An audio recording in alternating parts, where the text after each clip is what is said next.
Hi, today I want to talk about point and shoot cameras like these two here. I have three more I'll show you, but I want to discuss about whether it's dead on arrival. Compared to my smartphone, which can do more than what these point and shoot camera can do, like 12 megapixel camera, these older one is 8 to 12 megapixel. So is there any advantage of having or keeping these point and shoot camera? Well, it depends on you. But for me, I'll tell you why I'm keeping most of them. Let's talk about it right now.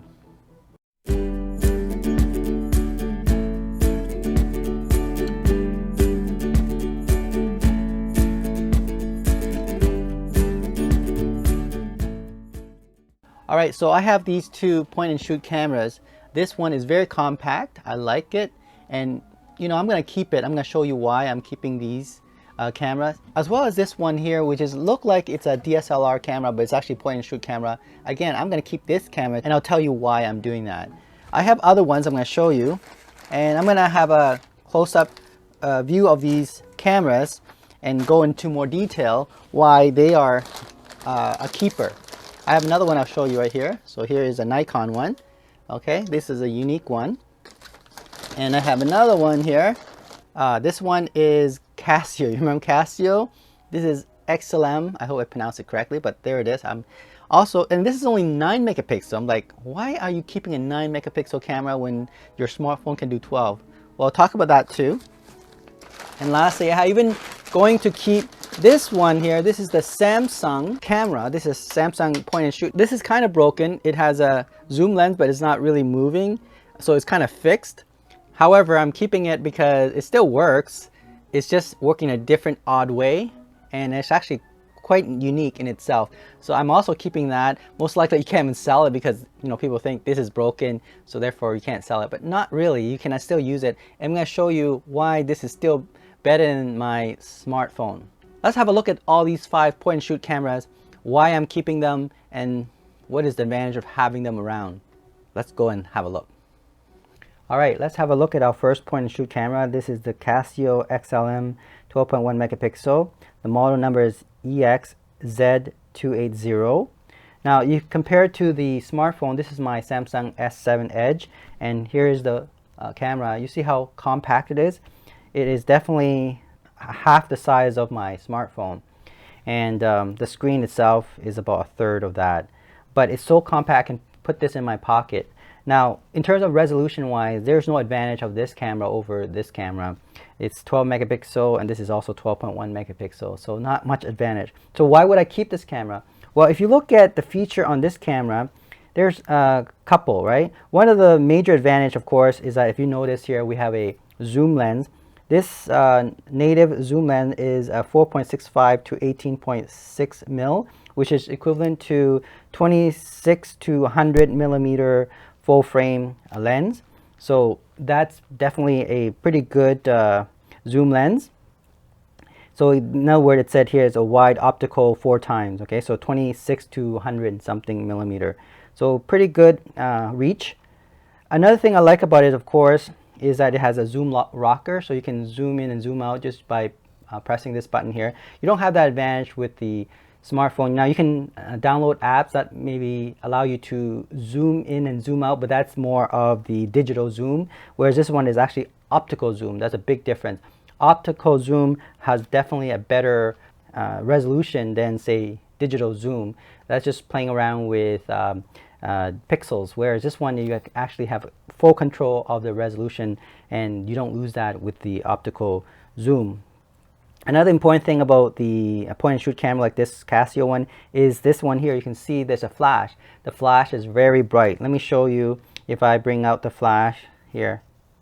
If I can, there we go. You can see it's very bright. You don't have that option with the smartphone. You can turn on the LED light, but it's not as bright. Now, what is the advantage of having a flash? Well, if you're doing macro photography, for example, and you want, it's usually when you do macro photography, you don't have that much light, and you try to shoot something like this close, it'd be advantage to have it extremely bright, and you don't have to set the ISO so high. You can set it to even 100, and you can bring the shutter speed to very high as well. And that's the advantage of having a flash, because you can lower the ISO to 100 or less, and you can also set the shutter speed to like say 4,000 of a second, and then take a shot.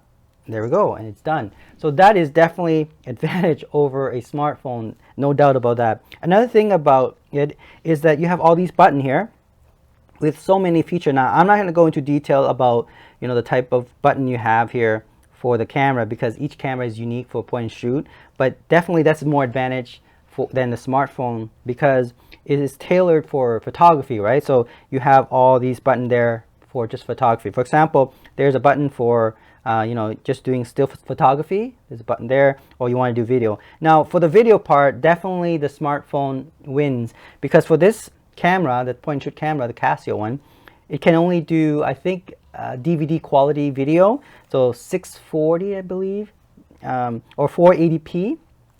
So not very good, definitely not what you want to post up on YouTube, because it's the resolution now. I think the standard on YouTube is 1080p. This can't even reach the 720p HD quality. So yeah, for video I would not use this. I would probably stick with my smartphone. But for still photography, this is definitely the camera to go with.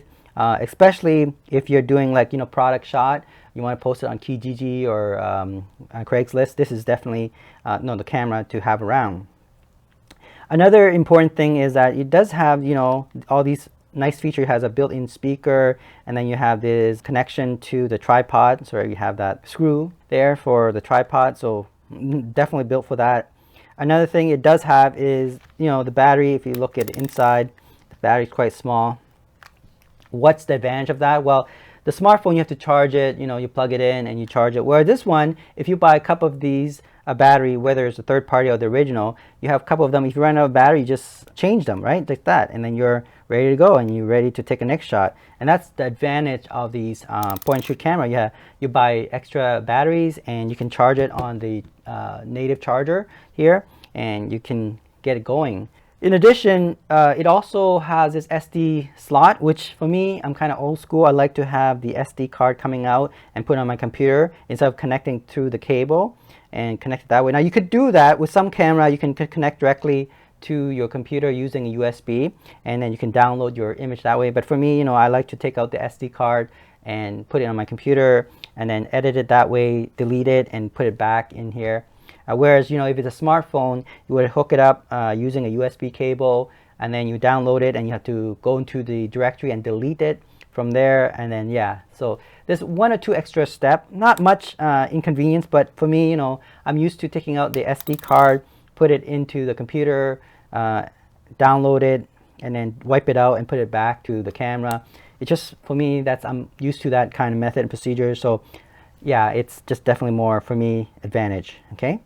Other than that, there's not much to it. This is the camera. If I have to sell, it would be this camera, because one thing about this particular camera, the manual control is not as great as, let me show you another one that I have.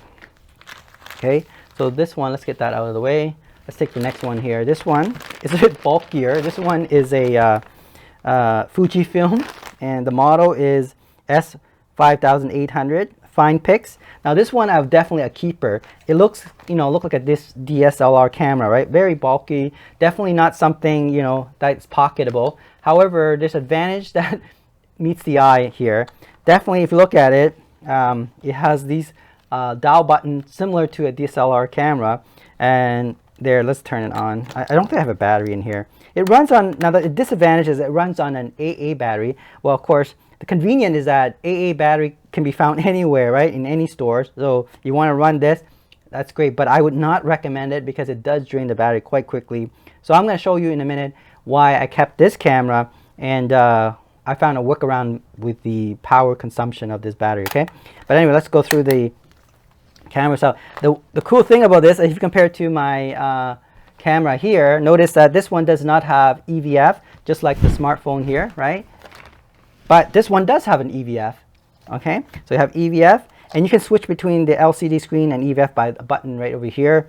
What else? Yeah, so it has this zoom rocker as well, so zoom in, zoom out. And if you look at the zoom feature lens, it's 6.3 to 63 millimeter. I think it's 24. Yeah, it's around 26 or 24 millimeter to 180. So you go from 26 to 180 millimeter equivalent lens of a full frame. So that's pretty good optically, right? Again, the sensor size is very similar to the smartphone. Now, in terms of resolution, this is only an 8 megapixel camera. What is 8 megapixel camera? You're thinking that's so low, right? Actually, that's not true. 8 megapixel camera is equivalent to around 4K photo. It's close enough to a 4K photo. So when you take a picture and you're looking at a 4K TV, it's not bad at all. And if you look at the built-in flash, this one here, I need to turn it on. Let me just turn it on here. Oh yeah, by the way, the advantage of this camera over the other point and shoot camera is the fact that I can hook it up to my battery power. That's why I have this in this bag here. So here we have a battery bank, okay? And because I don't want to use the AA battery, right? Too much, because first of all, it's very expensive. Second of all, it's not good for the environment. So I rather want to charge these batteries. So what I end up doing, so I got one of these connection. Okay, let me turn it on here. There we go. Let's turn this on.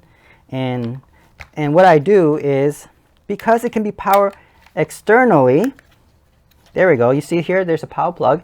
I'll plug that in, and there we go. And it's gonna work. Turn it on. There we go. You see that? Amazing, right? And just turn it on. Yeah, forget about the date. There we go. And there we have it. You have a point and shoot camera that runs on a newer technology, which is the battery bank. I'm not sure how old this camera is, but having it able to be compatible with the newer technology is a thumbs up for me. Never waste any old technology if it's compatible with the new technology. So there we go. Now, why there's advantage of doing that? Because now I can use this as a product shop. You know, for posting up products like to sell on Kijiji or on Craigslist, 4 megapixel, 8 megapixel is more than adequate. In fact, even 2 megapixel is more than enough. And the thing, again, like I said, is the fact that this one actually has a built-in flash. Let me show you. Let me see if I can turn that flash up. Yeah, there we go. Okay, let's turn the flash on. There we go. Okay, there. You can see the flash going, and the flash is very bright. Again, for macro photography, this is excellent, you see? And I can just zoom in, zoom out, and there we go. So I don't have to worry about not having too much light, because the flash is so bright compared to the other cameras. The smartphone can't even compare to this point and shoot, even though it is an 8 megapixel versus 12. But in terms of quality of image, you know, if you want a lot of light, this can do it. And another advantage, of course, over this point and shoot camera, the Casio one, this Fujifilm allow you to control a lot of things manually, including the shutter speed. So I can set the shutter speed to, let me see if I can do that, set it to manual. You see it has this manual thing. And I can change the shutter speed. Let's see if I can do that right here. So you can see right now it's set at 1/60th. I can actually change that. I just got to remember how I did it. There we go. I can see I can go as high as, let's see, how far can I go? 1000. Okay, I can go 1000, and I can set my aperture to 13.6, or I can go all the way to 3.5. Since I'm gonna set up my flash, I'm gonna set this to f13.6 with 1/1000th of a second, and then I'm going to turn on the flash here. Let's see. Okay, let's turn on the flash. There we go. Yeah, and the thing is, it has, I forgot to mention that there's other features, like for example, you have this histogram, allows you to know where your highlights and shadows are. And so this camera also have that feature, same as with this point and shoot camera. Now you could do, like I said, you can do that with a smartphone, but you have to download the app to do that. And I don't know much about the various app that you can download for photography that may have all these features, but I like it that it's built into these cameras. Yeah, so let's see if I can turn on the flash. There we go. Okay, here, watch this. Now let's see. See, beautiful image. You know, you can set the shutter speed at very high. You cannot do that with your smartphone as high as the one here. You know, 1/1000th of a second, f13.6. You know, you're gonna get a very sharp image. Because the aperture is small, and you can always have infinity focus here. And so I think it's, and an ISO is 100. So that's why I kept this camera, is because I can use it for a quick product photos, and I can post it on for, like for example, I have used items I want to sell on eBay, Kijiji, Craigslist, Amazon. This is the camera I go to. It's not the most expensive camera, like, you know, I have my full frame, my APS-C, all those camera for product photo. This is probably the better choice because it's so fast, so convenient, unlimited power supply, you got built-in flash, macro video. That's what you want for what you're gonna be taking. So you gotta know what type of photos you're gonna be taking, and its quality is not an issue. You know, 8 megapixel is more than enough, and when you have a flash built in and you can do high shutter speed, and then you can have low ISO, you can have amazing photo. Another thing I want to tell you is that this camera, you know, has a built-in SD card. No, you can actually take out SD card, just like the other camera here, which I like. You know, I'm again old school. I love to take out the SD card, and then I would then edit on my computer, and then delete it, and then do it again over and over again.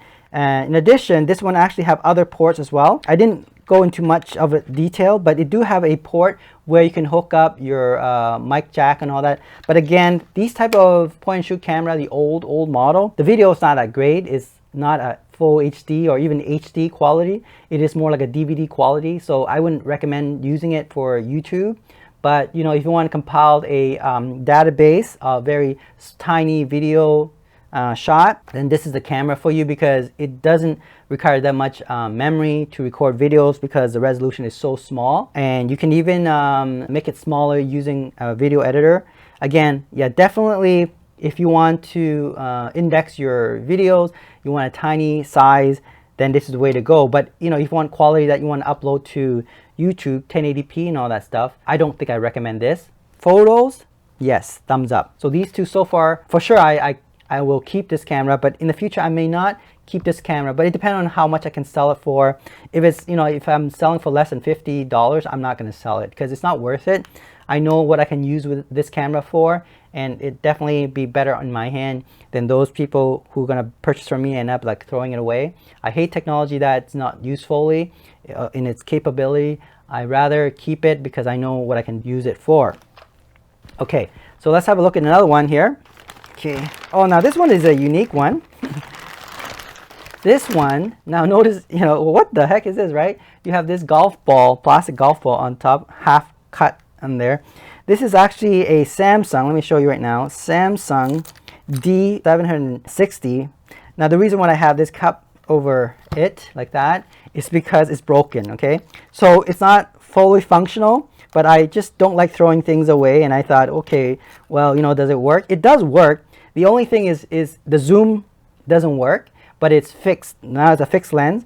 So it's used mainly for my macro photography. For example, I'll zoom in, and I can zoom in very close. I'm talking about, let me see, about 5 centimeter closed. And because of that, you know, I kept this because I can do macro photography. And as you can see, there's a flash. And I wrote down here, it can do 1/2000 of a second, f15.3, ISO 80 for macro photography with flash. You see that? I already set my camera so that I can do that.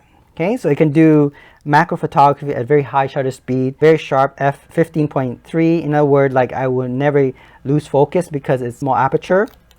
And the ISO is 80, so you won't get that much noise. In addition, now again, this one also uses a 2 AA battery. I don't recommend doing that. And in addition, it also uses the SD, which I love. There we go. Even the old type, you know, the 512 megabytes, which is more than enough for this camera here. Again, this camera, I think it's in 7 or 8 megapixel. Yeah, 7.2 megapixel, which is great for Kijiji and for Craigslist, any eBay, even for photos, which is very high quality, you know, close to 4K resolution for still photo. Again, video not recommended. For this camera, I kept it, even though it's not perfectly working because it can't do the zoom, but for macro photography, it's great. Let's go to why I kept it. Notice here, you can have a plug and you can charge it using a C adapter. So I plug this one in like this, and there we go. I can plug this into a wall, and I can be doing macro photography, you know, in studio with my AC adapter. In addition, I actually modified this AC adapter to make it DC adapter. There's actually a positive and negative here. I can just hook up a lithium battery, 3.7 lithium battery volt, and it can now become a lithium powered battery. As you can see here, I have this one here, a lithium power system that I built myself. Look, I even have this clip here. See, I can clip it on like this. Let me see. This is positive. There we go. Just using a lithium battery. There we go. See, it's working. It's not cool. What? So you take a semi-broken camera, you know that it works, and then you hook up to a lithium battery. This is actually from my laptop that I was able to salvage. I have this also salvage AC adapter converting to DC adapter, hook up to my camera so I don't have to use my AA battery. Now it's great for macro photography. So you can do a product shot and very close-up shot. Like for example, let's say if I have a jewelry, this is a perfect camera for jewelry macro photography. Nothing is wasted. You see the advantage of this over a smartphone, for example, is that you have infinite supply of energy here. Lithium battery, you can just keep putting a new battery in here and take a shot, or you can plug into a wall and keep shooting a shot in a studio setting, or you can bring out this in a field where you want to take macro photography like soil samples, insects and all that. There we go. Like I wouldn't do it because usually when you take photography like that you want the high megapixel, but for product shot like jewelries, anything like that, that's macro photography, this is the camera go. And look at that, it can do 1/2000 of a second, can go all the way to f15.3. Always guarantee a focus on, and then ISO is 80, so you're gonna get a clean image as well, and you have a built-in flash. Amazing. All right, so let me turn this off. Let me show you another one. So I'm keeping this one as well, even though it's broken. The zoom rocket doesn't work properly, but macro photography, this is still great. Okay, what else do we have? All right, let's put it back first. So we have another one here. This one is another Casio one that I have. Now this one is a unique one. Okay, this is a nice one actually. I like this one. Comes with a small battery. Okay, and let's put that in. See, for each of the point and shoot camera, why you want to keep it is because each of them has a unique features. Like I cannot recommend which one you should keep, which one you should not. It depends on what you need it for and what is a unique feature of this. I'm keeping this one. This is a Casio. What model is this one? I don't know. It didn't say. Okay. This is a 9 megapixel camera. This is the EXFC100. This is a high-speed camera. Okay. This can do 1000 frames per second. Yeah, and it can do 30 images per second. This is a 9 megapixel. In terms of video, this is not an HD quality video. This is more like a DVD quality video. So for YouTube wise, I would not recommend this for videos. But for photography, I would say yeah, for 8 or 9 megapixel, which is this is a 9 megapixel.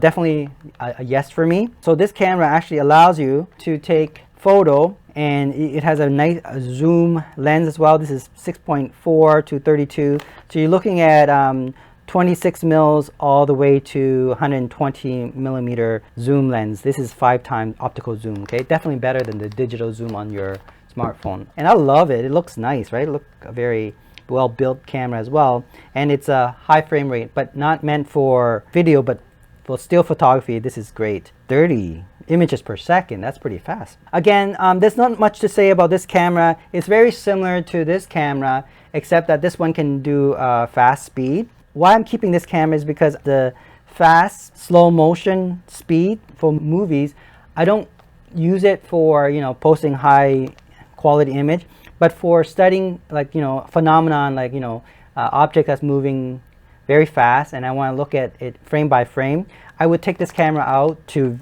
film it. And this is more for science. For example, if I want to study gravity and acceleration, this is the camera I would use. I'll slow it down and I'll take that image and study it in the video editor. So this is the camera I would use. Now you do have the feature similar to the smartphone, but the advantage of this camera is that it has a nice optical lens, like a zoom lens. So you're going to get a better image in that way if you were trying to zoom in at motion. So I think in terms, and also is well built, has built-in flash. Again, this camera I will keep because it's compact and it has a zoom lens. It's 9 megapixel, isn't bad at all. That's equivalent to a 4K still photo, and it has all these buttons similar to my other Casio point and shoot camera. Yeah, definitely a keeper. I mean, if I was going to sell it, I would not sell for less than $100. This is definitely something that It's a classic camera. It comes with, as you can see here, I have my charger, and the battery is really tiny as well. If you look at it compared to the other one, it's, let's see if I can take it out here. There we go. See, it's not too bad. And you can buy a couple of those, and then there we go. You're gonna have image. You can take many photos, good quality photo as well. Again, it's also running on an SD card, which I love because I love to take that SD out and edit on my computer. So one of a keeper, definitely a keeper for me, this camera. Last one I have. Notice I haven't said that I'm going to throw any of the point and shoot camera, because all these cameras that I bought has a unique feature to it, which actually this last one has definitely a unique feature that, you know, I don't think they have it available anymore. As you can see, it actually has a remote control. Now this one is meant for, this is a Nikon actually, this is a point and shoot Nikon. This is a Coolpix. This model is the, let me see what model this one is.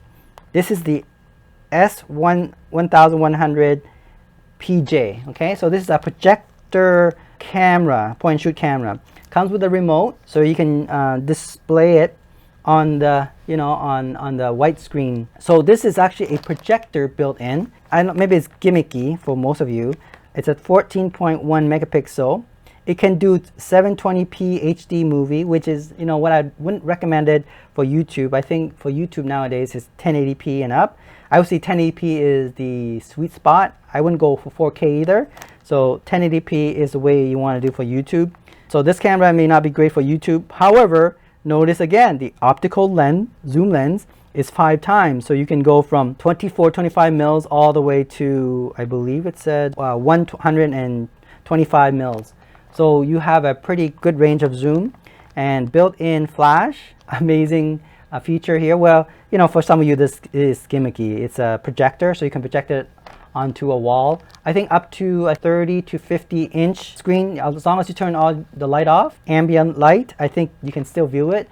This is meant for, like, you know, you're taking photography and then at night, for example, you want to display that, or you turn the room light off and you can display the photo that you have taken. This unique feature, which is why I'm keeping it, is because of that projector, and you won't be able to find this feature anywhere else. And it's a Nikon, and Nikon does build a pretty good lens system. There's the size of the battery, very tiny, and let's put that in.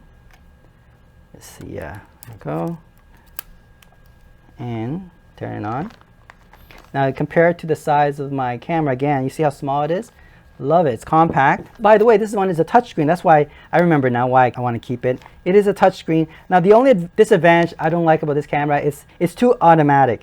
It, you know, everything is controlled. Like, there's no manual control of the shutter speed and all that. It just have this advanced function where you can, you know, have different type of scene, and then you pick the scene that you want and you trust that the camera will do a good job. So that's the only thing I don't like about this camera, is that it just have, you know, automatic technology that it does the photo for you, which most of the time is not bad, but, you know, I prefer having control over my images. If, you know, you don't want to bring this along for a family photo, this is definitely a camera to have. It does everything for you. You don't have to think through it. And you know, if you want to project the photo on the projector, you can do that. And by the way, it's a touch screen, so I can actually see, I can actually press and it will take a photo as well. There we go. Pretty cool. Let me see if I can turn on the, there we go. See, that is the projector that you can do on this. And then you can adjust the focus like that. Oh, I can see it right here. There we go. Let me see if I can show you here. Yeah, not bad. As you can see that if you turn the light off, let's see if I can do that. There we go. You can see, there we go, there. Okay, again, I don't have a nice surface. I wish I had brought a nicer surface here. Let's see. There we go. Pretty cool. So you could do that. And that's why I'm keeping this camera, is because the fact that it does have this unique, although gimmicky feature, but I like it.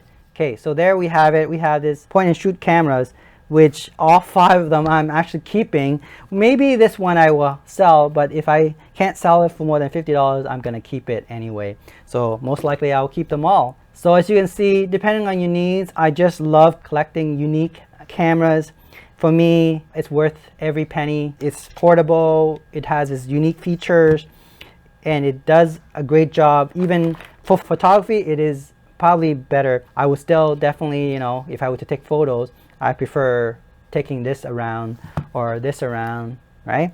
Or this around than the smartphone, just because there's definitely more control over it, a little bit unique feature that you won't find on your smartphone. Although, like I said, smartphone is one of those lazy type of shooting where, oh, there we go, I have a phone with a cameras. But again, depending on what you're going to use it for product photography that you're going to post up on Kijiji, eBay, Amazon, Craigslist, this is probably the way to go. Definitely, I would choose this over my smartphone for sure. So there you have it. Depending on what you want to do with your camera, that's where I would go with using these sport and shoot camera. Thanks for watching, and don't forget to subscribe, and I'll talk to you soon. Bye.